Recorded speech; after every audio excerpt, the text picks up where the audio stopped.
আজকে আমার একটা বোনের বার্থডে, মামার মেয়ে, তো তার জন্যই আমরা মামা বাড়িতে এসেছি। তোমরা তো দেখেইছো মিনি ব্লগে। তো আজকে ভীষণ ভীষণ এক্সাইটেড একটা দিন সবার জন্যই। তো কি কি হচ্ছে সারা দিন সেটা দেখো আর ভিডিওটা স্কিপ না করে।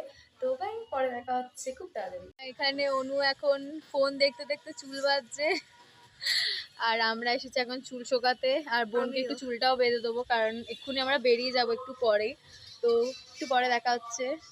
এটা হচ্ছে আজকে আমার আউটফিট। এটা পরে, এই গাউনটা পরেই আজকে আমি বার্থডে পার্টিতে যাচ্ছি। আর আমার মাও রেডি হয়ে গেছে। এখানে মামা মামি রেডি হচ্ছে অলমোস্ট। আর এই যে আমাদের বিউটি কুইনও রেডি হয়ে গেছে। এখন আমরা বেরোচ্ছি জন্মদিন বাড়ি যাওয়ার জন্য। তো সবাই রেডি হয়ে গেছে, আমরা এখন বেরোবো। তো দেখতে থাকো ভিডিওটা পুরো কন্টিনিউ। এখানে বোন অনু সবাইকেই দেখিয়ে দিলাম, আর অনু এখানে বলছিল একটু আমাকেও ভিডিওতে নে। আর এটা টোটোতে করে আমি, নিনুন, মামা, মামি, মা সবাই যাচ্ছি। আর এসে আমরা স্টার্টারে পকোড়া খাওয়া শুরু করে দিয়েছিলাম। আর ভেন্যুতে কিছু কিছু করে লোকও চলে আসছিল, মানে আমাদেরই আত্মীয় স্বজন। এবার মুখে তুলে দাও একটু।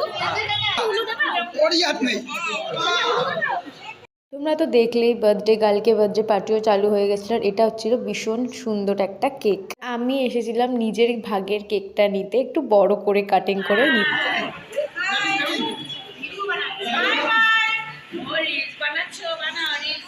আর এখানে চলছিল কিছু ফটো সেশন। আমরা এখানে খেতেও বসে গেছি, আর আমি কিছু ফুড ব্লগারের মতোই ট্রাই করেছি।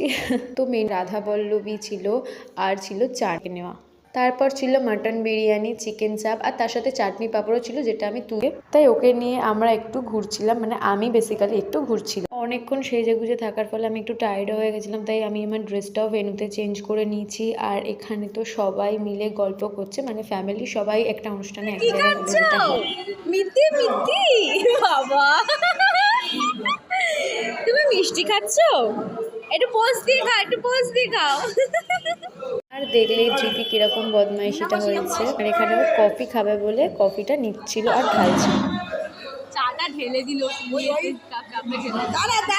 আর কিছু কেনাকাটা করার জন্য সন্ধেবেলায় ভেন্যু থেকে আমরা বেরিয়েছিলাম। এখানে মা টুকিটাকি সংসারের কিছুই কিনবে বলে, যেমন এই ননস্টিকের প্যান, তার সাথে একটা স্প্যাচুলাও আমরা নিয়েছিলাম। আর আমরা তারপরে ঢুকেছিলাম একটা জামা কাপড়ের দোকানে। মার কিছু কুর্তি নেওয়ার ছিল, সেইগুলোই দেখার জন্য বা কেনার জন্য।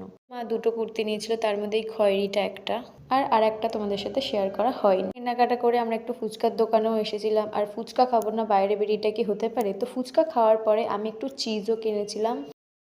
অনুষ্ঠান শেষের পর আমরা ভেন্যুতে তো সবাই ছিলাম, ভেন্যু পুরোপুরি খালি ছিল, সবাই চলে গেছিল। আর বাড়িতে ফিরে ভিডিও করার জন্য এখানে আমার মাম্মাম একটু পোজ দিচ্ছিল। আর এটা হচ্ছে আমার একটা ছোট মামা, যে আমার থেকে বয়সে ছোট, একটু পাগলামি মারছিল। একটা মিরর দারুণ ছিল, তো সেখানে আমি আর আমার বোন একটু পোজ দিচ্ছিলাম। আর এই ভিডিওটা করা হয়েছে রাত্রির 2:30-এর সময়। তখনও সমস্ত ভাই বোনেরা মিলে গল্প করছিল, আর ছোট ছোট মানে সদস্যগুলো অলমোস্ট ঘুমিয়ে গেছিল, আর তাদের সাথে কিন্তু আমিও জেগেছিলাম। পরের দিন তো সবাই চলে যাচ্ছিল, আমি ভিডিওটার এন্ড করতে পারিনি, কারণ আমার আর